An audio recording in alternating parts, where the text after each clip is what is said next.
और पाकिस्तान के ग्वादर में न्यू चाइनीज कैंप इलाके में भारी गोलीबारी और धमाकों की खबर सामने आ रही है। यह हमला बीएलए के ऑपरेशन हेरोफ 2.0 के तहत किया गया है। सूत्रों के मुताबिक हमले में सुरक्षा बलों और कर्मियों को निशाना बनाया। जो मैं हमेशा कहता हूं, दो चीजें मैंने करीब से देखी चीमा साहब। जब भी पाकिस्तान का नेशनल एंथम होता है तो बॉडी लैंग्वेज देखने वाली होती है फील्ड मार्शल की, और जब डिफेंस की बात की जाती है उनके इमोशंस, उनके अल्फाज काबिल दीद होते हैं। वो कहते हैं हम जाएंगे, आधी दुनिया साथ रहेगी। रिटेलिएट होगा इसके ऊपर, इसका जवाब दिया जाएगा।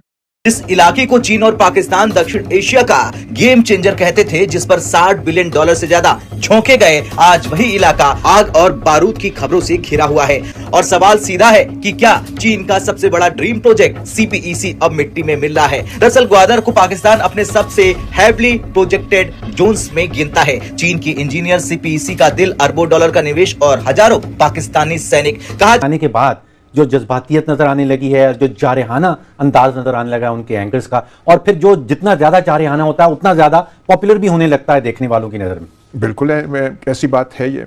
पहले भी पाकिस्तान के बारे में जो यंगर जनरेशन है उनमें ला इल्मी, इग्नोरेंस भी बहुत है। बड़े तो जानते हैं, जो पार्टीशन या पोस्ट पार्टीशन जनरेशन है वो भी समझते थे, लेकिन कई जो नए लोग, जो यंगस्टर्स हैं, उनका वो एक जो है बड़ा इमेज पाकिस्तान का जो है कि पता नहीं ये खतरनाक मुल्क है, इसमें क्या होता है, जारहियत करता है, ये करता है। Now you have to act like a hard state.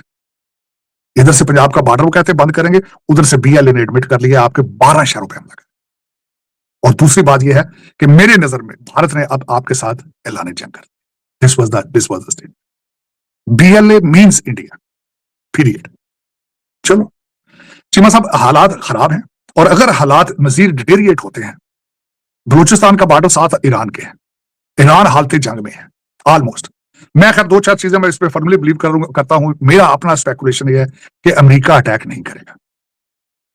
America pressure create करके यूरेनियम एनरिचमेंट जो हो चुकी है, उनकी जो 3-4 कंडीशन है, उस यूरेनियम को किसी थर्ड जगह पर रखवाएगा, और फिर दूसरा मिसाइल सिस्टम या डिफ्यूज, क्योंकि उसकी वजह यह, Russia is very serious now.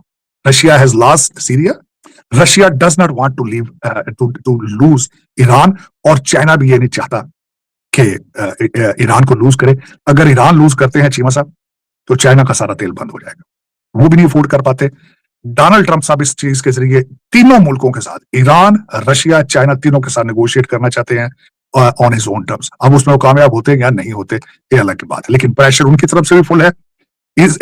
Russia ने S-500 सिस्टम दे दिया उनको, और मिसाइल भी सारे मेड इन रशिया जो उनके पास, ईरानियों के पास। और ईरानी, सबसे बड़ी बात बताना चाहूंगा चीमा साहब, ईरान वेनेजुएला नहीं है। ईरान ने इराक के साथ, जब सद्दाम हुसैन के साथ जंग लड़ी थी, उन्होंने अपना आप तबाह कर लिया था, वो पीछे नहीं हटे थे 1 इंच भी। ये उनको अमेरिकन को भी पता है इस बात कि if they attack on Iran, there will be a very serious consequences in this region. It will be definitely, I agree with his statement that this will be a regional war. Saudi Arabia is taking precautions. Qatar is not with them. Turkey is even not with them. Pakistan does not want this war. क्या इन 4-5 अपने allies, non NATO allies को America नाराज कर सकता है? सिर्फ यहूदियों को खुश करने के लिए, इजराइल को खुश करने के लिए? बल्कि कल परसों एक जो नई स्टेटमेंट इजराइल से आई है, उन्होंने 72,000 फलस्तीनियों को कत्ल करने के लिए उन्होंने एडमिट कर लिया है। हालांकि ओरिजिनल अमवात जो है वो 3.5 लाख से ज्यादा है। 3.5 लाख से ज्यादा लोगों को मारा गया है। इंसानियत वहां सो रही थी। इंसानियत किधर थी उस वक्त? कोई है जवाब दे दुनिया में इस वक्त उनके लिए? लेकिन चीमा साहब देखिए, इस वक्त जो मैं 2-4 बातें करना चाह रहा था, खासकर भारत के हवाले से, भारत को पता नहीं क्या बात है, उनके सितारे इस वक्त जो है वो बिल्कुल डगमगा रहे हैं। मोदी साहब अपनी एक हारे वे शिकस्त खुर्दा लीडर नजर आते हैं, अपनी पॉपुलैरिटी भारत के अंदर लूज कर रहे हैं। इन सर्कमस्टांसेस में जो बलूचिस्तान में BLA ने किया है, अब अल्टीमेटली उनको भी तैयार रहना चाहिए कि वहां क्या होगा। और अपने मुसलसल उनका ग्राफ नीचे जा रहा है, not internally, externally as well. उन्होंने यूरोप के साथ जो मदर ऑफ कॉन्ट्रैक्ट किया है, उसको क्या अमेरिका अफोर्ड कर सकता है, करने देगा? उसका रिएक्शन आ चुका है सामने। क्योंकि यूके ने, भारत और चाइना के उनके प्राइम मिनिस्टर ने दौरे की कोशिश की है और कॉन्ट्रैक्ट साइन करने की कोशिश की है। डोनाल्ड ट्रंप साहब ने उसके ऊपर रिटेलिएट कर दिया, वो कैंट अफोर्ड, उन्होंने रिएक्शन दे दिया अपना। और तीसरी बात यह है, जो बातें इस वक्त यूरोप के अंदर हो रही हैं, कि अगर यूरोप और अमेरिका में, अगर यूरोप डील करता है भारत के साथ, ट्रेड करता है, it means indirectly supporting Russia. ये सारा इसका रिएक्शन आ चुका है इंटरनेशनल जो जरीदे हैं उनके अंदर। तो मेरे ख्याल में इस वक्त चीजें तंग टाइट हो रही हैं, इंडिया के लिए भी, यूरोप के लिए भी, सब लोगों के लिए। और उसमें मेरे ख्याल में अगर देखा जाए तो इस वक्त मोदी साहब जो भी काम करते हैं वो उल्टा पड़ जाता है। उनको चाहिए कि किसी अच्छे से किसी निजुमी से कंसल्ट करें और अपने सितारों का पता करें कि वो कहाँ गए हैं, कहाँ किस गर्दिश में है। लेकिन इस वक्त उनके सितारे दे आर नॉट वर्किंग। वो जो भी काम करते हैं मदर ऑफ ऑल डील्स वो कर ली है उन्होंने। तो मतलब सारे फिर कैसे गर्दिश में हुए दुनिया? वो कह रहे हैं जी हमने 2021 से लेके 2026 तक दुनिया के 8 मुल्कों से फ्री ट्रेड एग्रीमेंट किए हैं, यूरोपियन यूनियन के साथ, ऑस्ट्रेलिया के साथ, न्यूजीलैंड के साथ एंड बर्तानिया के साथ। चारों वेस्टर्न एलाइज हैं, यूएई के साथ भी कर ली हैं। लेकिन तार साहब आज एक बहुत बड़ी डेवलपमेंट। दोस्तों, पाकिस्तान के ग्वादर क्षेत्र में हाल के दिनों में जो हालात बने हैं, उन्होंने पूरे क्षेत्र की आर्थिक और रणनीतिक योजनाओं पर बड़ा सवाल खड़ा कर दिया है। क्योंकि हालिया रिपोर्ट्स के मुताबिक बलोचिस्तान लिबरेशन आर्मी द्वारा किए गए हमलों में अरबों रुपए की इंफ्रास्ट्रक्चर एसेट्स को नुकसान पहुंचा है। और अंतर्राष्ट्रीय मीडिया जैसे रॉयटर्स के हवाले से बताया जा रहा है कि यह नुकसान सैकड़ों मिलियन अमेरिकी डॉलर तक पहुंच सकता है। हालांकि आधिकारिक तौर पर सभी आंकड़ों की पुष्टि अभी बाकी है। इसी बीच खबरें यह भी इशारा कर रही हैं कि चीनी इंजीनियरों और कर्मचारियों की सुरक्षा को लेकर गंभीर चिंताएं सामने आई हैं। कुछ के घायल होने की जानकारी भी सर्कुलेटिंग में है, जिससे पाकिस्तान की इंटरनल सिक्योरिटी व्यवस्था और इन्वेस्टमेंट क्लाइमेट पर दबाव बढ़ गया है। खासकर तब जब चाइना पाकिस्तान इकोनॉमिक कॉरिडोर को भविष्य का गेम चेंजर बताया जा रहा था और ग्वादर को मिडिल ईस्ट के बड़े ट्रेड हब्स की तरह विकसित करने के सपने दिखाए गए थे।